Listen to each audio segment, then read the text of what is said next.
A la pregunta que nos atañe el día de hoy. ¿Qué es el Antiguo Testamento? Bueno, podemos decir, el Antiguo Testamento es todos los libros que están de Mateo para atrás, no sé. Todos los libros antes de Jesús.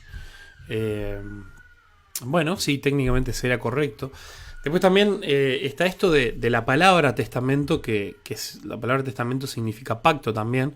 Entonces hay una tradición, una cuestión ahí de separar todo lo que es el Antiguo Testamento y el Nuevo Testamento, como que antes de Jesús era un pacto de Dios con la humanidad y después Jesús era otro. Es una forma demasiado simplista de verlo, pero bueno, hace tantos años que se le puso ese nombre, el Antiguo Testamento y el Nuevo Testamento, que ahora lamentablemente estamos demasiado acostumbrados como para cambiarlo y es difícil que hagamos algún cambio al respecto. Pero ahora contame vos, ahí hay algunos escuchando, hay 7 personas ahí escuchando. Cuéntenme a ver qué idea tienen ustedes, qué cosas son las que ustedes han pensado o tienen en mente. Cuando digo Antiguo Testamento, ¿en qué piensan? Acá Diego Cardoso dice la ley, que en el Antiguo Testamento encontramos la ley, es cierto, se encuentra mucha cosa de la ley de Dios, y Débora nos dice que es la historia. Sí, sin duda es una gran historia. Mira, Diego, saludos y abrazos de Argentina también. Gracias, Diego, un fuerte abrazo para vos. Entonces, cuando nosotros pensamos en esto de que ahí encontramos la ley de Dios, de que encontramos la historia de Dios, fue un poco lo que hablamos la vez pasada, ¿no? Sobre qué es la Biblia, es esta gran historia que Dios nos cuenta sobre Él, sobre su pueblo, sobre la forma en la que Él está tratando de reconciliar todas las cosas a través de Jesús. Y algo importantísimo que nosotros podemos ir aprendiendo, ir desarrollando en nuestra forma de leer y entender la Biblia, es que la Biblia está escrita para nosotros, pero no fue escrita a nosotros. No sé si se entiende la diferencia. Una cosa es que nosotros podemos aprovechar, podemos tomar de estas enseñanzas, de toda la riqueza que tiene la palabra de Dios, para ir aprendiendo, para ir descubriendo. Eso es algo completamente cierto. Pero por otro lado también hay que tener en cuenta que eso fue escrito en un contexto, en un momento, en una situación, para gente de una cultura completamente diferente. Entonces por eso es que a veces nos encontramos cosas difíciles de entender. Entonces nosotros como personas hoy, en pleno 2020, en situaciones tan particulares que vivimos, en sociedades tan diferentes en las que vivimos, ¿cómo se supone que tenemos que leer, que ver la Biblia? Y mira, esto le pasó también a Jesús. Cuando Jesús le fue a explicar algo a uno de sus discípulos. Mira, vamos a ir. Acá te leo esto. Jesús y sus seguidores conscientemente se referían a la palabra de Dios o a la Biblia hebrea, el Antiguo Testamento. Está bueno esta cuestión de decirle la Biblia hebrea, porque en el momento cuando Jesús vivió, era todo lo que ellos tenían de la palabra de Dios, era eso, entonces era como su especie de Biblia. La Biblia hebrea o la Biblia judía, como una colección, es una colección unificada de escritos que nos cuentan una sola historia, lo que nos decía recién Débora, que esta historia apunta hacia una realidad por venir, hacia algo que iba a llegar después. Nosotros cuando nos sentamos a ver un libro de historia, cuando empezamos a leer una historia o algo, van apareciendo cosas, vamos viendo una trama y a veces de la forma en la que está contada, las cosas que aparecen, las cosas que suceden, a veces nos pasa viendo una película, muchas veces nos podemos imaginar de qué se trata, de qué es lo que realmente está hablando esta historia debajo de la superficie, hacia qué apunta, cuál es la conclusión, hacia dónde nos quiere llevar con la trama. Y lo mismo pasa con la Biblia. Nosotros podemos ir descubriendo un montón de cosas en la palabra de Dios que nos van señalando hacia el clímax, hacia la parte más importante de toda esta historia, que sin dudas es Jesús. Y esto es lo que Jesús le quiso explicar a sus discípulos en este pasaje de Lucas 24. Antes de leerlo vamos a ponernos un poquito en contexto. En Lucas 24 tenemos que Jesús ya pasó por la crucifixión, ya murió y acaba de resucitar. Entonces Jesús acaba de resucitar y ¿qué es lo que pasa? ¿Qué es lo que él hace? Dice ahí que había un par de discípulos que no eran de los 12 discípulos, eran de otros que se ve que andaban por ahí con Jesús, quizá eran de los 70 que Jesús en algún momento había enviado, o era otros que estaban ahí siguiendo a Jesús. Y nos dice ahí en Lucas 24 que ellos, después de todo lo que pasó, se fueron a Emaús, a su pueblo ahí, y empezaron a caminar, iban hacia ese lugar, y de repente se aparece Jesús en medio de ellos, empieza a caminar junto a ellos, y está toda esta escena de que Jesús ya ha resucitado, ellos no lo reconocen, empiezan a charlar y todo lo demás. Jesús le pregunta qué pasó, de qué están hablando. Ellos le dicen, bueno, ¿te enteraste de todo lo que pasó? De Jesús, que esto, aquello, lo otro, vivió, murió, hizo grandes milagros, murió, y ahora nos quedamos sin líder, nos quedamos sin... Nosotros pensamos que él era el Mesías, el enviado de Dios, y ya no está más. Toda nuestra vida quedó ahí desbaratada. Entonces Jesús les empieza a explicar cómo era necesario que estas cosas sucedieran, y por eso es que acá en este pasaje de Lucas 24 vemos que dice en el versículo 25, dice: entonces Jesús les dijo, qué necios que son, ¿les cuesta tanto creer todo lo que los profetas escribieron en las Escrituras? ¿Acaso no profetizaron claramente que el Mesías tendría que sufrir todas esas cosas antes de entrar en su gloria? Entonces Jesús los guió por los escritos de Moisés y de todos los profetas, explicándoles lo que las Escrituras decían acerca del mismo. Cómo me encantaría que alguien hubiera grabado a Jesús ahí contándoles esto, y así podríamos saber exactamente a qué se refería Jesús. Vos, acá, te tiro otra pregunta ahí a los que están mirando por ahora. ¿Qué pensás vos? ¿A qué específicamente, qué pasajes, qué cosas se refería Jesús cuando decía de que todas las Escrituras hablaban de él, hablaban de que esto era necesario, de que estas cosas iban a pasar con el Mesías? ¿Se te ocurre algo? ¿Se te ocurre algún pasaje, algo que diga la Biblia que pueda hacer referencia a esto? Yo muchas veces cuando leía este pasaje me imaginaba que Jesús se refería a muchas de las profecías que nosotros conocemos, que hablan de que el Mesías iba a nacer de una virgen, iba a nacer en Belén, de, por ejemplo, Isaías 53, que describe los sufrimientos del Mesías, de este siervo de Dios que iba a entregar su vida. Y sí, sin duda creo que eso es parte, pero también me llama la atención de que si volvemos acá, Jesús dice en el versículo 27, entonces Jesús los guió por los escritos de Moisés, que ahora vamos a ver exactamente cuáles son, y todos los profetas, explicándole lo que las Escrituras decían acerca del mismo. O sea que no solamente estamos hablando de profecías exactas, tan específicas, como esta de que el Mesías iba a nacer una virgen, de cómo iba a sufrir, de lo que iba a pasar, sino que estamos hablando de que Jesús de verdad veía en esta historia unificada, él veía que esta historia se dirigía, iba hacia un lugar, y que esta historia iba dejando un montón de migajas, no solamente en Isaías, sino también en los libros de Moisés. Ahí va Lourdes, ahí dice Isaías 53, que recién lo mencionamos, pero también en los escritos de Moisés, que es lo que nosotros le llamamos muchas veces el Pentateuco, los primeros libros de la Biblia: Génesis, Éxodo, Levítico, Número, Deuteronomio.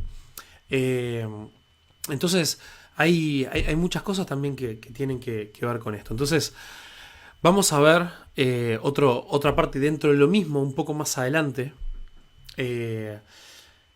Jesús dice: cuando yo estaba con ustedes antes, les dije que tenía que cumplirse todo lo escrito acerca de mí en la ley de Moisés, en los profetas y en los salmos.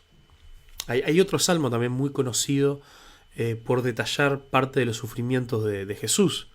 ¿Se acuerdan? ¿Se acuerdan cuál es? Está antes de un salmo muy conocido. Y bueno, ahí Pablo también dice Génesis 3, sí, sin duda que Génesis 3 también. Entonces vamos, la descendencia de Adán y Eva le pisaría la cabeza a la serpiente, ¿verdad? Eso también está ahí. Pero algo que nos tiene que llamar la atención, ¿nunca le llama la atención la forma en la que Jesús habla en este pasaje y en otros de la palabra de Dios de la Biblia que los judíos tenían en ese momento? Él menciona estas tres partes: la ley de Moisés, los profetas y los salmos. La ley de Moisés, los profetas y los salmos. Y uno diría, qué específico ¿no? Como que está dejando un montón de cosas afuera. En todo lo otro, lo que no pertenece a la ley de Moisés, a los profetas y a los salmos, en todo eso otro no hay nada que hable de Jesús, no hay nada que nos indique a Jesús. ¿Para qué lo tenemos entonces en la Biblia? Si en esas cosas no hay. Bueno, en realidad tiene que ver también, mira, si vemos ahí esto tiene mucho que ver con la forma en la que los judíos organizaban su Biblia, digamos, ¿no? La palabra de Dios hasta ese momento. Y en realidad lo que Jesús nos describe no es una selección de 3 tipos de libros específicos, no es solamente la ley de Moisés, no es solamente algunos profetas, y no es solamente el libro de los Salmos, sino que esa es la forma en la que los judíos se referían a toda la Biblia. Esto es lo que se llama como el Tanakh. A ver, repitan conmigo, el Tanakh. No es el Tanat, ese es un tipo de vino, que no tiene nada que ver. Capaz que a alguno le gusta, capaz que no, pero la Biblia hebrea o la Biblia de los judíos en ese momento se llamaba y se sigue llamando el Tanakh. Porque este es un nombre hebreo que se le da a la Biblia, a todo lo que nosotros conocemos como el Antiguo Testamento. Y este nombre viene de las primeras letras en hebreo de las secciones, de las partes que componen este conjunto de libros. Y estos son los tres. Está la Torá, que es lo mismo que la ley o que los escritos de Moisés, o que nosotros le decimos a veces el Pentateuco. La Torá o la ley, los Nebim, a ver, repitan conmigo, Nebim, que son los profetas, y los Ketubim, a ver, repitan conmigo, Ketubim, que estos son, a veces se les refiere como los escritos o los salmos. Pero vamos a ver ahora que en esta sección, en esta forma de organizarlo, cuando nos dice los profetas, incluye varias cosas. Cuando nos dice cuando nos dice los escritos o los salmos, no es solamente el libro de los salmos, incluye un montón de cosas. Muchas veces se le refería como los salmos porque era con lo que arrancaban este gran rollo donde se guardaban esta cantidad de libros. Entonces mira, vamos a ver por acá, mira, a ver si se llega a ver esta tablita de cómo se compone el Tanakh. El Tanakh, que es esta Biblia hebrea, lo que nosotros hoy hablamos del Antiguo Testamento, se conforma, dijimos, por la Torá, por el Nebim y por el Ketubim. A ver qué onda, qué les parece.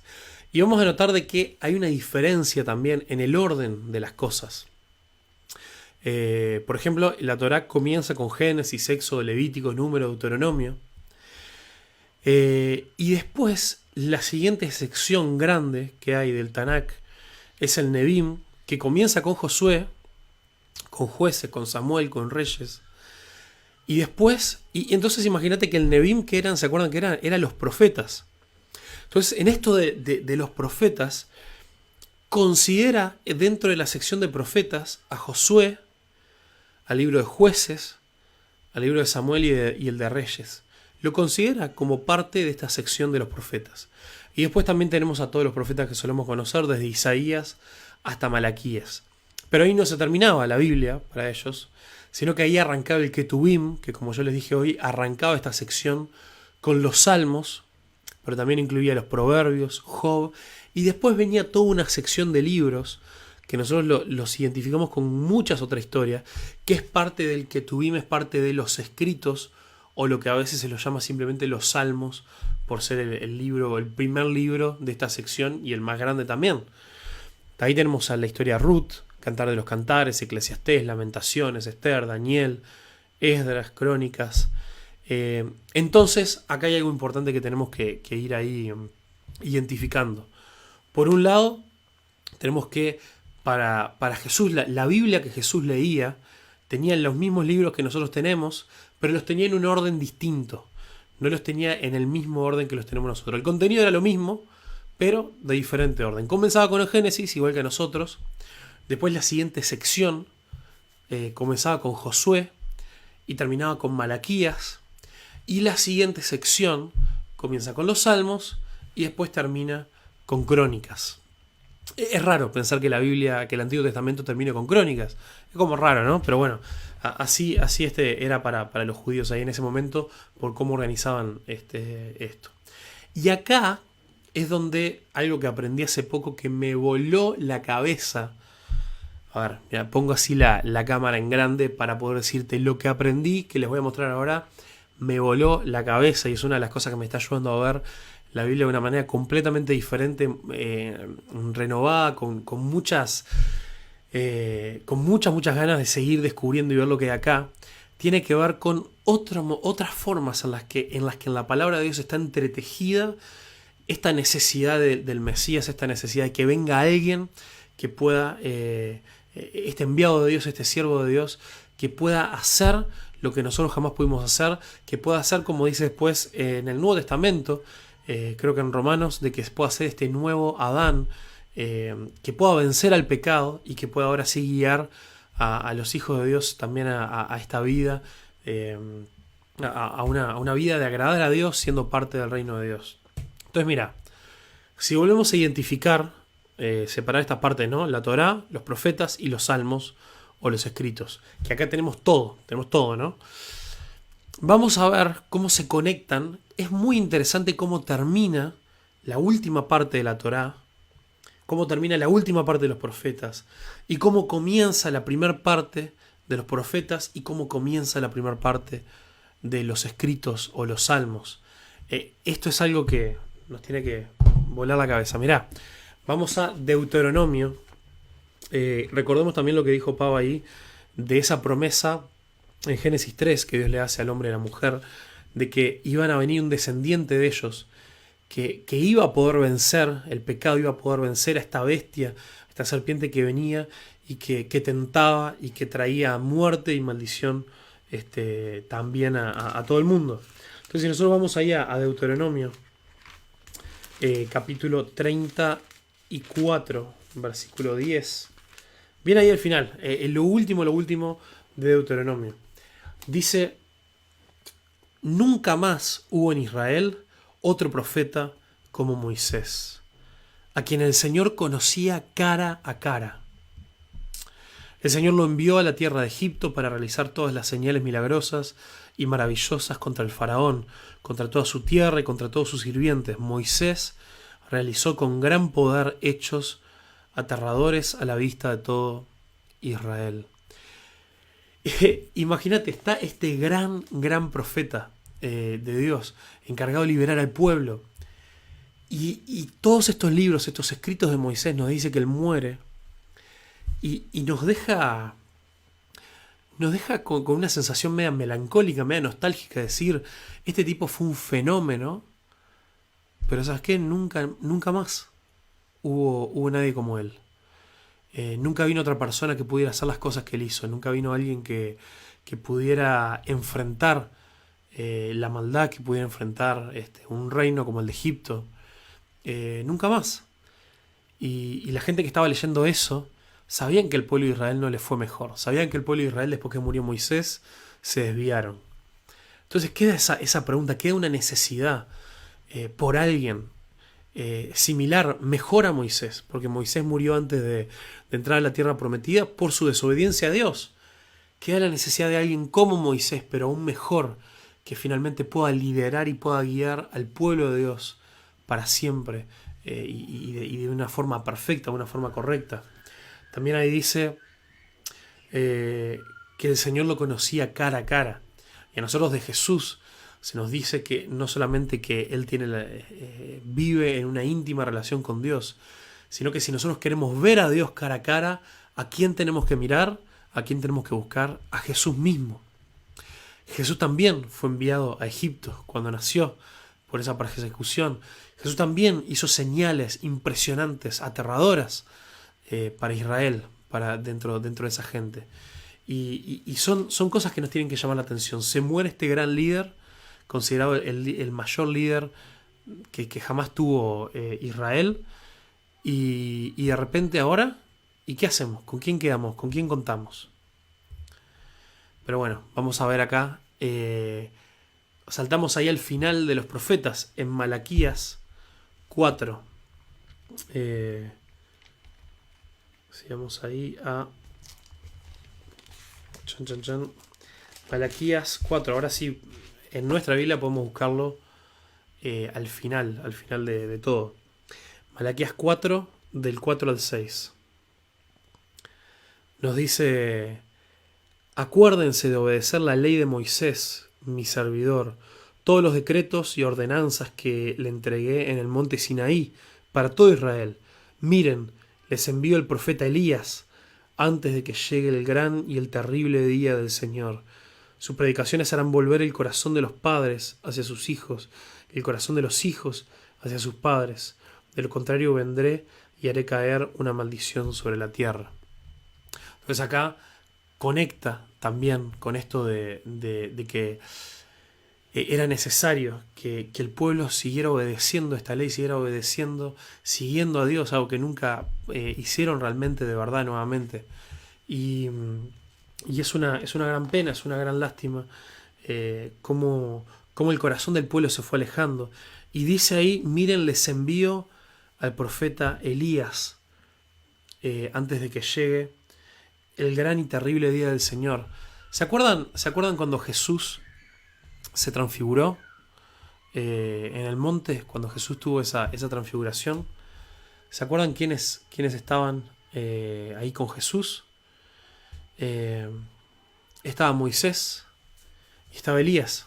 Aparecieron ahí junto a Jesús, dando testimonio justamente de que Jesús era esta persona a quien el pueblo estaba esperando. Y también, vemos también como el que preparó el camino al Señor, que fue Juan el Bautista, muchos lo compararon pensando a ver si él era como una especie de Elías ahí reencarnado que había vuelto o algo. Y también son cosas que van uniendo estas cosas. Mirá, volvemos ahora al comienzo de los profetas, ahí en Josué.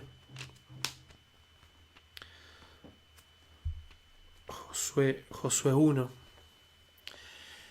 Y mirá, esto ahora es brillante también. En Josué 1, Josué, quien es el que el que finalmente le sigue a Moisés, y este líder que va a llevar al pueblo de Israel a la tierra prometida, a que se cumplan todas las promesas que Dios le había hecho a su pueblo. En el versículo 7 del capítulo 1 le dice: sé fuerte y muy valiente. Ten cuidado de obedecer todas las instrucciones que Moisés te dio. No te desvíes de ellas ni a derecha ni a izquierda. Entonces te irá bien en todo lo que hagas.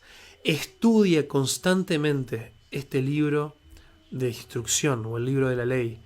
Medita en él de día y de noche para asegurarte de obedecer todo lo que allí está escrito. Solo entonces prosperarás y te irá bien en todo lo que hagas. Mi mandato es este: sé fuerte y valiente, no tengas miedo ni te desanimes, porque el Señor tu Dios está contigo donde quiera que vayas. Entonces Dios le dice a este nuevo líder de Israel que sea fuerte y que sea valiente, y la otra gran condición para que Dios esté con él es que se quede bien pegado a la palabra, a las instrucciones de la ley de Moisés, pero que medite en la ley, medite de día y de noche, que él se goce en eso, que él se alegre, que la meditación de la palabra sea lo que lo llene, lo que lo aliente, lo que lo dirija. Bueno, por las dudas, si van teniendo alguna pregunta o algo, si van queriendo comentar algo, comenten, pregunten, interrumpan. Yo estoy más o menos acá mirando los comentarios. La idea de esto es que no tiene por qué ser un monólogo. Pueden ahí tirar bocaditos, cosas que se le vayan ocurriendo, cosas de las que se vayan acordando, pasajes, alguna pregunta, alguna duda que quede de lo que voy comentando. Entonces, tenemos a Josué, este nuevo líder. Tiene que ser fuerte y valiente para todo lo que él va a ir a conquistar, pero tiene que meditar, tiene que agarrarse bien fuerte de la ley del Señor, meditar en ella de día y de noche. Y obviamente podemos decir que vemos que esto fue algo central de lo que Jesús, la forma en la que Jesús vivió, cómo él meditaba en la palabra una y otra vez, cómo él enseñaba la palabra, cómo Jesús mismo es la palabra de Dios, como también lo vemos por ahí. Y después, si vamos al Salmo 1, ahora sí, finalmente ahí al final, que sería el comienzo de la última sección de estas cosas, ¿no? En el Salmo 1 que tenemos a este hombre que es bienaventurado por meditar, por meditar en la palabra de Dios, por meditar en la ley. Dice, qué alegría o qué bienaventurado que es aquel que no anda en consejo de malos, ni anda con pecadores, ni se junta con burlones, sino que se deleita en la ley del Señor, meditando en ella de día y de noche. Está hablando acá de este hombre que va a ser. Y a ver, otra cosa, ¿no? El Salmo 1 y el Salmo 2 son muy particulares también por algunas cosas importantes. Son bastante importantes. ¿Por qué? Porque en toda la primera sección de Salmos, todos, bueno, según la versión menos el 10, es un tema ahí medio largo, pero prácticamente todos tienen como un título, dado también en el momento, que dice, bueno, Salmo de David o de tal persona, para el director del coro, se escribió en tal situación, fue para esto, aquello, lo otro. El Salmo 1 y el Salmo 2 no tienen eso, porque el Salmo 1 y el Salmo 2 son una introducción para el resto del libro. No son dos salmos ahí al azar que alguien agarró y dijo, pum, vamos a ponerlos acá al comienzo vamos a ponerlo acá al arranque del libro de los Salmos, porque me gustó, porque está lindo. No, sino que los pusieron ahí con un propósito. Y tiene que ver con ser esta introducción y tiene que ver con ser este gran comienzo en esta última sección del Tanakh o de la Biblia hebrea del Antiguo Testamento. Entonces dice que el hombre que medita en la palabra de Dios es grandemente bienaventurado. Y da estas características de que este hombre, esta persona, es como si fuera un árbol que está plantada junto a estas corrientes de aguas, que da fruto a su tiempo y fuera de tiempo, que sus hojas y su fruto no cae, que está ahí siempre fuerte, siempre firme. Y después el capítulo 2, es que recordamos, ¿no? Esas son las actitudes que Dios le pide que tenga a sus servidores, que Dios le pide que tenga a Josué. Y que Josué también falló en eso, que la gente que se levantó, los profetas que se levantaron, los sacerdotes, los reyes que se levantaron a lo largo de la historia, siempre fallaron en estas cosas. No meditaban en la palabra de Dios, no la obedecían, no se deleitaban en ella, y por lo tanto una y otra vez, por más genial que parecieran estas personas, terminaban fallando. Entonces queda este deseo, esta necesidad de cuándo va a aparecer esta persona, este enviado de Dios, que va a poder llevar a cabo la ley de forma perfecta, que nos va a poder guiar y liberar del pecado hacia una nueva dirección.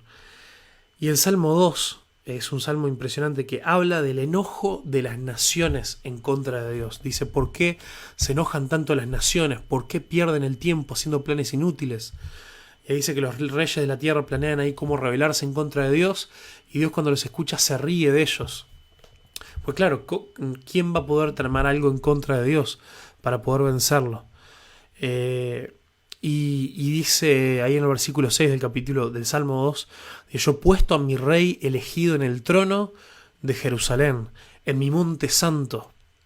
Solo pídelo y te daré como herencia a las naciones, toda la tierra como posesión tuya, le dice Dios a este rey que él puso. Las quebrarás con vara de hierro y las harás pedazos como si fueran olla de barro. Ahora bien, ustedes, reyes, actúen con sabiduría. Quedan advertidos ustedes, gobernantes de la tierra, sirvan al Señor con temor reverente y alégrense con temblor. Sométanse al Hijo de Dios. O sea que ahora de golpe nos dice que Él había puesto un rey en el trono de Jerusalén, pero ahora nos dice que esta persona que Él puso es nada más y nada menos que el Hijo de Dios, que es ungido, que es elegido. No sea cosa que se enoje y sean destruidos en plena actividad, porque su ira se enciende en un instante. Pero qué alegría, o dice, o qué bienaventurados todos los que se refugian en Él. El Salmo 1 y el Salmo 2 comienzan y terminan iguales. Qué bienaventurados, qué alegres, qué bendecidos son aquellos que se refugian en Dios, aquellos que se deleitan en su palabra, que buscan la sabiduría en la palabra de Dios, que meditan en ella de día y de noche. Y nos habla al arranque de este libro de Salmos, de este rey que Dios pone sobre Jerusalén, que Dios puso ahí para gobernar y para juzgar a las naciones, y que Dios le iba a entregar todas las naciones en la palma de su mano. Y esto acá se empieza a ver cada vez más parecido se empieza a ver cada vez más parecido a Jesús, al rol que Jesús vino a cumplir. Y lo otro que no está acá en este dibujito, pero eh, vamos a ver también Crónicas. El final de Crónicas, ¿se acuerdan que esto de Salmos y los escritos terminaba con Crónicas? O sea que Crónicas sería como el último libro ahí de la Biblia hebrea. Nosotros teníamos ahí a Malaquías, perdón, a Miqueas, pero ellos tenían ahí a Segunda de Crónicas.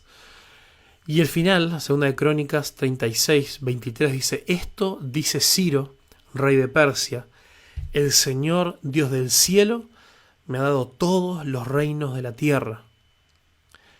Me encargó que construya un templo en Jerusalén que está en Judá. Cualquiera que pertenezca al pueblo del Señor puede regresar para realizar esta tarea y que el Señor su Dios esté con ustedes. Entonces, Crónicas, la última parte de esta sección de libros de los escritos, de los salmos, termina con un rey a quien Dios le entregó todas las naciones. Entonces uno podría pensar, bueno, pero entonces era Ciro de quien él se refería. No, por supuesto que no, porque Ciro no fue una persona. Ciro tampoco cumplía con esta condición de ser alguien que era bienaventurado por deleitarse en la palabra de Dios, por seguir a Dios. No era alguien que viniera de la descendencia de David, pero sí era una persona a quien Dios le entregó las naciones.